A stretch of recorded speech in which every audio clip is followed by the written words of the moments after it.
Students, आज हम बात करने वाले हैं आनुवांशिकी अभियांत्रिकी साधनों के बारे में।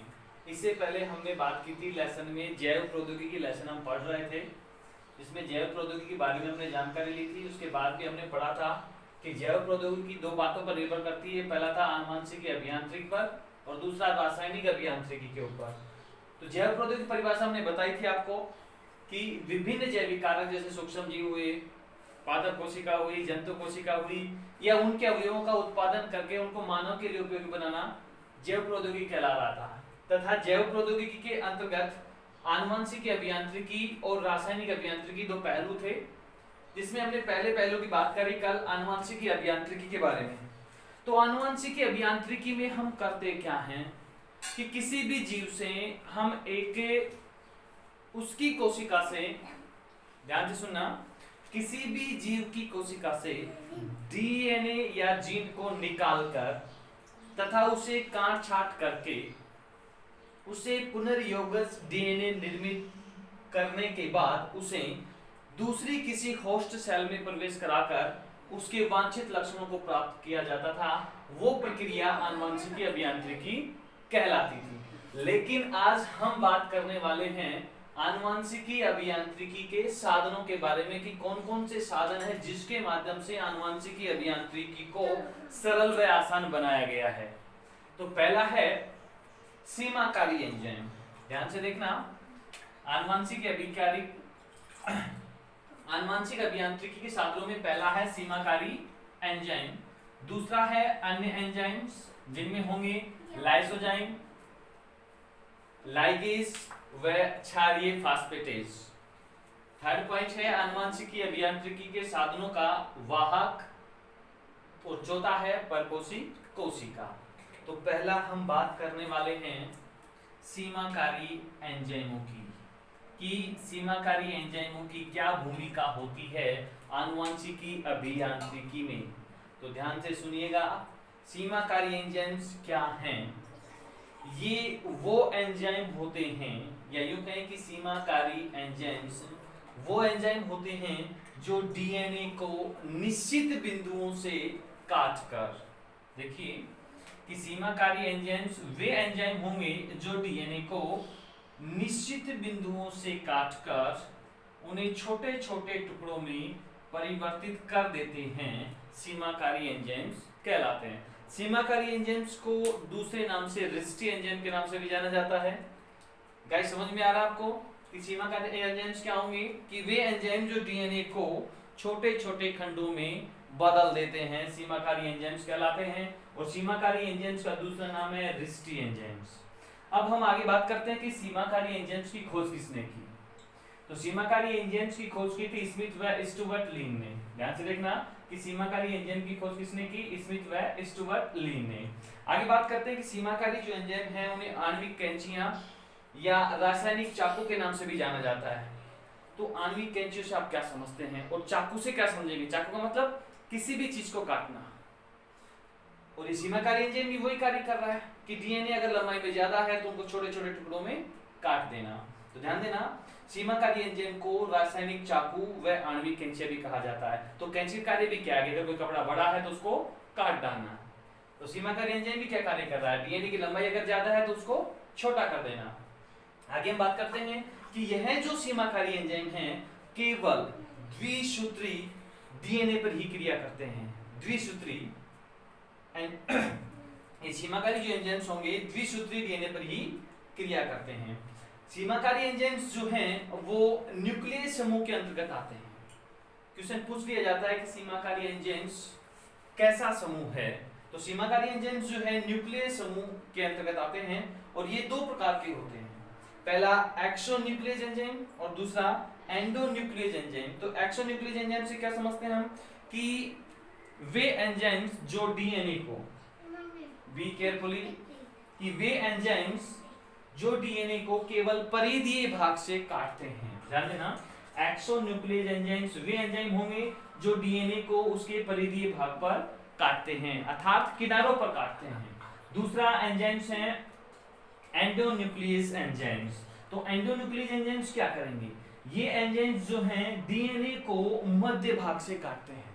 ध्यान से देखना कि एक्सोन्यूक्लियस एंजाइम जो हैं वो डीएनए को परिधीय भाग से काट रहे हैं, जबकि एंडोन्यूक्लियस एंजाइम हैं वो डीएनए को मध्य भाग से काटते हैं। तो देखिए एक्सो एंजाइम्स डीएनए को परिधीय भाग से काटेंगे, जबकि एंडोन्यूक्लियस एंजाइम्स डीएनए को मध्य भाग से काटते हैं। तो आनुवंशिक अभियांत्रिकी के साधनों में हमने पहली बात की थी सीमाकारी एंजाइम्स की।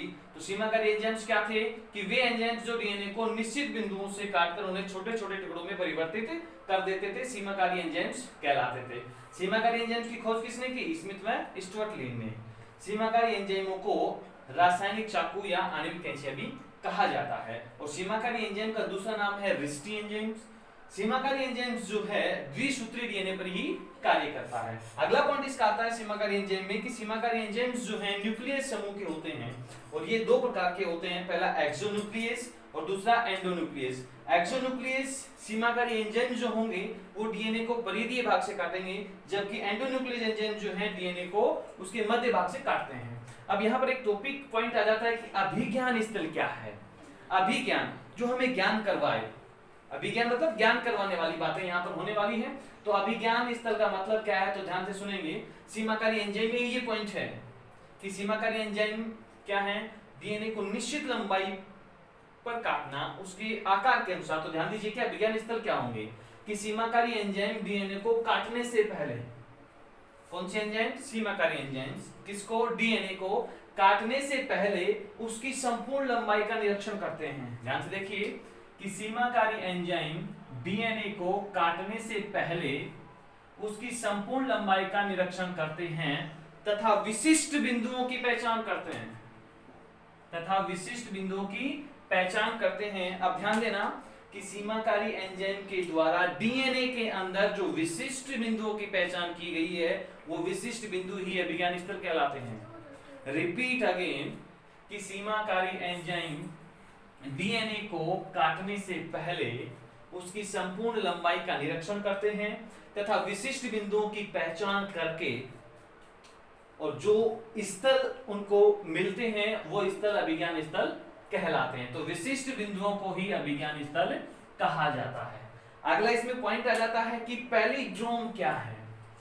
ये क्वेश्चन पूछ लिया जाता है, बड़ा ही इंपॉर्टेंट क्वेश्चन है पैलिड्रोम और अभिज्ञान स्थल। तो अभिज्ञान स्थल के बारे में आप समझ ही गए होंगे कि सीमाकारी एंजाइम जब डीएनए को काटता है तो उसकी संपूर्ण लंबाई की पहले जांच करेगा और वहां पर जो उसको विशिष्ट बिंदुओं की पहचान उनके द्वारा की जाएगी वो विशिष्ट बिंदु ही अभिज्ञान स्थल कहलाते हैं। जबकि पैलिड्रोम क्या होगा, जो भी एक मोस्ट इंपोर्टेंट पॉइंट है, टॉपिक है बोर्ड की क्लास के लिए, ध्यान दीजिएगा कि पैलिड्रोम जो है ये नाइट्रोजनी क्षारकों का एक विशिष्ट अनुक्रम होता है या समूह होता है। सिंपली कि ये नाइट्रोजनी जो क्षारकों का एक विशिष्ट अनुक्रम होगा पैलिड्रोम, और इनको आगे या पीछे से यानी कि दोनों दिशाओं से, दाएं या बाएं से, दोनों दिशाओं से पढ़ने पर एक जैसे ही शब्द की अभिव्यक्ति होती है। तो देखिए कि यह नाइट्रोजनी क्षारकों का एक विशिष्ट अनुक्रम होता है जिन्हें आगे या पीछे से पढ़ने पर समान शब्द निकलता है। जैसे हम नवीन को पढ़ेंगे, आगे से भी पढ़ो या पीछे से पढ़ो तो नवीन शब्द ही निकलने वाला है, नवीन। जैसे कवक, कवक को अगर हम पढ़ेंगे तो दोनों साइड से कवक को पढ़ने पर कवक ही शब्द निकलेगा। जहाज, जहाज से जहाज ही आएगा। मलयालम आदि ये शब्द ऐसे हैं जिनको दाएं या बाएं पढ़ने से समान शब्द की अभिव्यक्ति उत्पन्न होती है, वे नाइट्रोजन क्षारक पैलिड्रोम कहलाते हैं। जैसे 3 GAATC 5 ये हमने डीएनए में देखा था कि जब डीएनए को हम संरचना बनाते हैं, कुछ इस तरीके की संरचना डीएनए की बनती है, तो ये 3 और यहाँ पर 5 होता है और यहाँ 5 और यहाँ 3 होता है। कुछ इस प्रकार की स्ट्रक्चर्स डीएनए की होती है। तो वही बात हम कर रहे हैं कि पैलिड्रोम क्या होंगे। तो पैलिड्रोम ये नाइट्रोजनी क्षारकों का एक विशिष्ट अनुक्रम होता है जिनको आगे या पीछे से पढ़ने पर समान शब्द बनता है। जो हमने यहाँ एग्जाम्पल दिखाया है, यह क्षारक युग्मों का ऐसा अनुक्रम होता है। कौन? पैलिड्रोम। यह क्षारक युग्मों का ऐसा अनुक्रम होता है जिन्हें दोनों दिशाओं से पढ़ने पर समान शब्द की अभिव्यक्ति होती है। जैसे GATTC, इनको उल्टा करके पढ़ेंगे तो CTTAAG। देखिए मैंने यहां पर इस एग्जांपल को शो किया है, G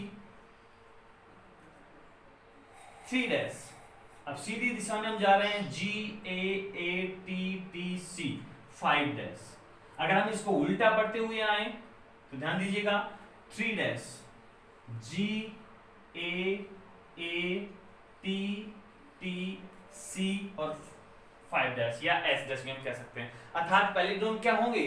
तो पैलिड्रोम वो नाइट्रोजनी क्षारक हैं जो ऐसे अनुक्रम में व्यवस्थित होते हैं जिनको आगे या पीछे से पढ़ने पर समान शब्द की अभिव्यक्ति उत्पन्न होती है।